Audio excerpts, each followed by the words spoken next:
एक नौकरी वाला अगर खुद नौकरी करने ना जाए उसको पैसा आएगा। एक दुकान वाला खुद दुकान ना खोले 12 घंटे उसको पैसा आएगा। तो आपका ही समय, आपका ही प्रयास, आपका ही परिणाम तो आपकी इनकम, और इस इनकम को कहते हैं एक्टिव इनकम।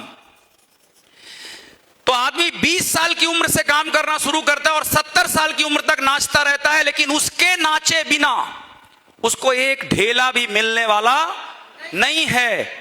इस इनकम को कहते हैं एक्टिव इनकम। लेकिन अगर आपको फाइनेंशियल फ्रीडम और वाकई में वो लिव विद फ्रीडम वाली जिंदगी जीनी है, तो उस जिंदगी को जीने के लिए क्या करना पड़ेगा? दुनिया के बड़े बड़े लोग क्या करते हैं वो हमें अब समझना है। अभी क्या है? हमारा प्रयास, हमारा परिणाम, हमारा पैसा, हमारी आमदनी। तो आप 60 साल के हो जाएंगे तब भी आप रिटायर नहीं हो पाते, क्योंकि आपके बिना काम किए आपकी कमाई आने वाली नहीं है। मतलब हम बन गए हैं अकेला चना, और अकेला चना भाड़ नहीं फोड़ सकता। सुना है ना? मतलब हम अकेले अपने दम पर बड़ा कारनामा नहीं कर सकते। अगर आपके पास बड़े सपने हैं, अगर आपको फ्रीडम से जीना है, अगर आपको बड़ा बिजनेस क्रिएट करना है, तो इसका एक ही फॉर्मूला है, अपने साथ दूसरों का समय जोड़ लो, अपने साथ दूसरों का प्रयास जोड़ लो, अपने साथ दूसरों का पैसा जोड़ लो, अपने साथ दूसरों के परिणाम जोड़ लो, तो फिर आपको चक्रवृद्धि ब्याज की तरह पैसा आएगा। अब ये क्या है भाई? ये क्या बोल दिया मैंने? दूसरों का समय कैसे जोड़ लूं? दूसरे मेरे पास पैसा क्यों जोड़ेंगे? दूसरों के प्रयास से मुझे कैसे पैसा आएगा? तो आइए समझते हैं एक कहानी के माध्यम से। बोलो सर, कहानी बताइए। तो कहानी आपको बताता हूं। एक बार दो भाई थे। कितने लोगों ने मैकडॉनल्ड में बर्गर खाया है? खाया है कभी ना कभी, ठीक है? तो दो भाई थे। उन भाइयों का नाम क्या था? Richard and Maurice McDonald. तो रिचर्ड एंड मॉरिस मैकडॉनल्ड ने 1940 में एक बर्गर की दुकान खोली, छोटी सी, और वो बहुत अच्छा बर्गर बनाते थे, बहुत अच्छा। भीड़ लगती थी उनके यहां। दिन भर उनको मतलब बर्गर खिलाते खिलाते थक जाते थे तो भी कस्टमर नहीं खत्म होते थे। इतना अच्छा बर्गर उन्होंने बनाया। 1940 से लेकर 1955 तक उन दोनों भाइयों ने बिजनेस किया। पर उनका बिजनेस कैसा था? उनका प्रयास, उनकी मेहनत, उनका रिजल्ट, उनकी सफलता। बात पकड़ में आ रही है? 15 साल उन लोगों ने दुकान खोली, बर्गर बनाया, मेहनत की, लेकिन अगर वो एक दिन दुकान नहीं खोलते थे तो उनको पैसा नहीं आता था। अगर वो दोनों भाई खुद दुकान में नहीं बैठते थे तो बर्गर अच्छा नहीं बनता था, क्योंकि सिर्फ उनको पता था कि बर्गर अच्छा कैसे बनाते हैं। उस आमदनी को कहते हैं एक्टिव इनकम।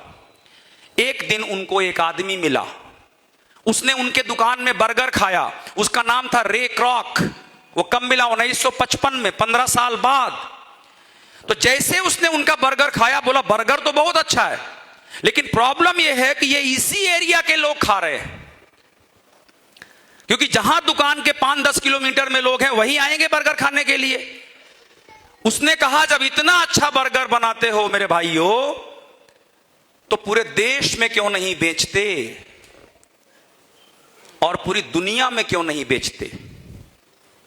तो उन लोगों ने कहा, 15 साल से बर्गर बना रहे हैं हम लोग, बकलोल ना समझो हमको। रे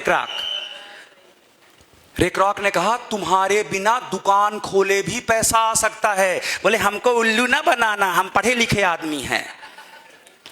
रे क्रॉक बोला, तुम घर में सोओगे तो भी तुमको पैसा आएगा। बोले हम इतने बेवकूफ नहीं है, तुम्हारे झांसे में आने वाले नहीं है। वो बोला, अरे मेरी बात तो सुनो, तुम घर में बैठे रहोगे तो भी तुमको पैसा आएगा। वो बोले, ऐसा आज तक हमने पहले होते हुए देखा, हम उस पर ही विश्वास करेंगे जो आज तक हुआ है। ये हम स्कीम में फंसने वाले नहीं हैं। आपको पता है, रे क्रॉक वो आदमी था जिसने फ्रेंचाइजिंग सिस्टम की शुरुआत की। मतलब उसने कहा कि एक काम करो दोनों भाइयों, हमको यह बता दो कि तुम ये बर्गर बनाते कैसे हो, एक बार बता दो, हम लिख लेंगे पेपर में, और फिर हम यही ट्रेनिंग बहुत सारे लोगों को देंगे कि वो भी इसी तरह का बर्गर बना सके। लेकिन हम ट्रेनिंग उनको ही देंगे जो हमारे स्टोर में बर्गर बेचेंगे। बात पकड़ में आ रही है? और हम अपना स्टोर पूरे देश में, पूरे दुनिया में खोलेंगे, उसका कंट्रोल हमारे पास होगा। लोग आएंगे, अभी हम बर्गर बनाते हैं, फिर लोग हमारे लिए बर्गर बनाएंगे, अब पैसा हम कमाएंगे। अभी हम दुकान खोलते हैं, फिर लोग दुकान खोलेंगे और पैसा हम कमाएंगे। अभी हम बर्गर बेचते हैं, फिर लोग बर्गर बेचेंगे और पैसा हम कमाएंगे। हमारी फ्रेंचाइजी को लेने के लिए पैसा लोग लगाएंगे। देखो बात समझ में आ रही है? लोग पैसा लगाएंगे, वो हमें देंगे 40 करोड़, बोलेंगे आप हमको, हम 40 करोड़ दे रहे हैं, हमारे जबलपुर में एक दुकान खोल दीजिए और हमको बता दीजिए कैसे बनाना है, कैसे बेचना है। क्या दिमाग लगाया उस आदमी ने। लेकिन ये उन दोनों भाइयों को समझ में नहीं आया। उन्होंने कहा हम फंसने वाले, ये स्कीम है। और पूरी दुनिया उस वक्त तक इन चीजों को स्कीम मानती थी। फाइनली एक दिन पता है क्या हुआ? उसका दिमाग इतना तेज था, वो गया, बोले कितना पैसा चाहिए बोलो, आज से ये दुकान मेरी, जितना पैसा तुमको चाहिए, मतलब जो तुम बोलो, जो मुंह खोलो तुम। अब उन्होंने सोचा कि हम तो अभी मान लो कि हम 500 रुपया रोज कमाते हैं, तो हम महीने में इतना कमाते हैं, तो हम साल भर में इतना कमाते हैं, साले को लूट लेते हैं। मान लो पूरी जिंदगी का 1 करोड़ आ रहा है, तो हम इससे 200 करोड़ ले लेते हैं। बोले 200 करोड़ लेंगे। अब जो सीन हुआ पता है क्या हुआ? उसने कहा डन, 200 करोड़ दूंगा, आज से ये ब्रांड मेरी, अब इसको चलाऊंगा मैं, नाम तुम्हारा ही होगा। और उस आदमी ने क्या किया? उसने एक भी बर्गर नहीं बनाया। उस बर्गर को बनाने की फिलॉसफी को चुराया, एक तरह की दुकानें खोली, एक तरह का बर्गर बनाया, अपना सीक्रेट किसी को नहीं बताया। आज पूरे विश्व में हजारों लाखों लोग बर्गर बना के बेचते हैं, और पैसा कौन कमाता है? Ray Kroc. समझ में आ रही बात? अब आप मुझे बताना, उन दोनों भाइयों ने गलती क्या की? उन भाइयों को एक्टिव इनकम पर इतना विश्वास था कि जब उनको पैसिव इनकम की योजना पहली बार बताई गई तो उन्होंने क्या बोला? नो। और एक्टिव इनकम के लिए यस। ये उनकी बेवकूफी थी कि नहीं? लेकिन आप लोगों को जानकारी दे दूं, पहले 10-15 सालों में उन लोगों को जो फ्रेंचाइजी खोलते थे, सरकारें जेल भेजा करती थी, उनके ऊपर केस चलाया करती थी। वो कहती थी ये स्कीम है, ये चिटफंड है। लेकिन अगर आज किसी की मैकडॉनल्ड की फ्रेंचाइजी हो तो क्या बोलेंगे? अरे जबलपुर के अमीर आदमी है, फ्रेंचाइजी लिए हैं, मैकडॉनल्ड की फ्रेंचाइजी लिए हैं इसकी। आज आप देखो पूरे मार्केट में जितनी दुकानें होंगी उसमें 80% दुकानें क्या है? फ्रेंचाइजी। कोई लिवाइस की फ्रेंचाइजी खोल रहा है, कोई मैकडॉनल्ड की खोल रहा है, कोई पिज्जा हट की खोल रहा है, कोई ये इसकी खोल रहा है, कोई कोका कोला की खोल रहा है, और सब फ्रेंचाइजी लेकर ही धंधा कर रहे हैं। लेकिन जब किसी ने पहली बार सोचा तो उसको क्या बोले? तो हमको उल्लू मत समझना, हम बेवकूफ नहीं है। और आज सीना ठोक के इज्जत से लोग कहते हैं मेरा फ्रेंचाइजी का बिजनेस है।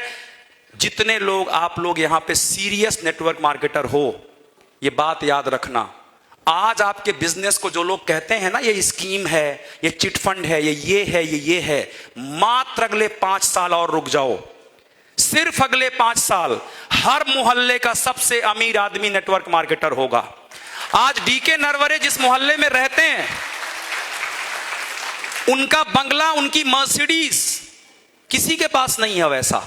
मतलब उस मोहल्ले का सबसे अमीर आदमी कौन हो गया? डीके नरवरे।